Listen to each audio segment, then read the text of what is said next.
आमदार बाबाजी काळे यांची रणनीती यशस्वी। खेड पंचायत समितीवर शिवसेनेची सत्ता। खेड तालुक्यातील पंचायत समितीवर अखेर आमदार बाबाजी काळे यांच्या नेतृत्वाखाली शिवसेना उद्धव बाळासाहेब ठाकरे पक्षाचा भगवा फडकलाय। खेड पंचायत समितीच्या सभापतीपदी ठाकरे शिवसेनेच्या विद्या सयाजी मोहिते आणि उपसभापतीपदी मंगेश गुलाब सावंत यांची निवड झाली।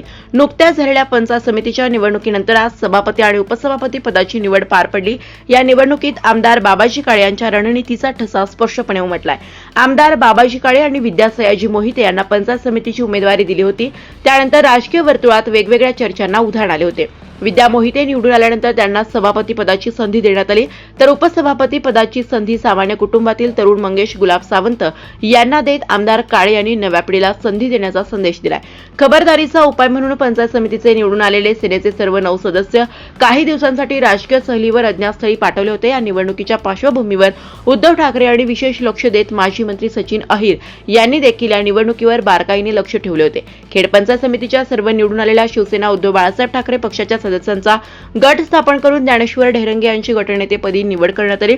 आज सभापती आणि उपसभापती पदाची निवडणूक पार पडताच खेड पंचायत समितीवर शिवसेनेची सत्ता अधिकृतपणे स्थापन झाली। निवडीनंतर खेड पंचायत समितीच्या आवारात झालेल्या सभेत आमदार बाबाजी काळे यांनी अनेक विषयांवर भाष्य करताना अनेकांना थेट इशारा दिला। आमदार बाबाजी काळे व अन्य पदाधिकारी काय म्हणाले जाणून घेऊयात।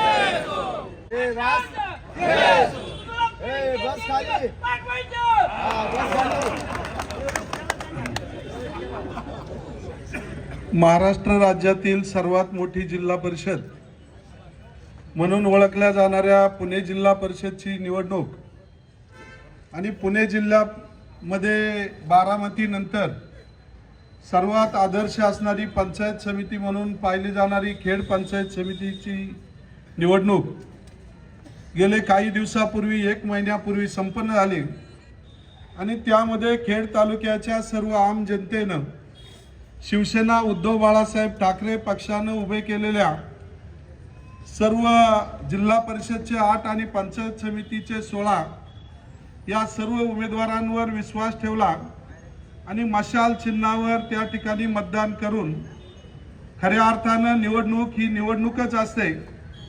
पराभूत झालेले उमेदवार सुद्धा थोड्या मतानं पराजित झाले, परंतु निवडून आलेले उमेदवार सुद्धा जास्त मतानं निवडून आले। त्यामध्ये जिल्हा परिषदचे 8 पैकी 5, पंचायत समितीचे 16 पैकी 9 या ठिकाणी उमेदवार या तालुक्यातील जनतेने निवडून दिले आणि या जनतेच्या आधारावर आशीर्वादावर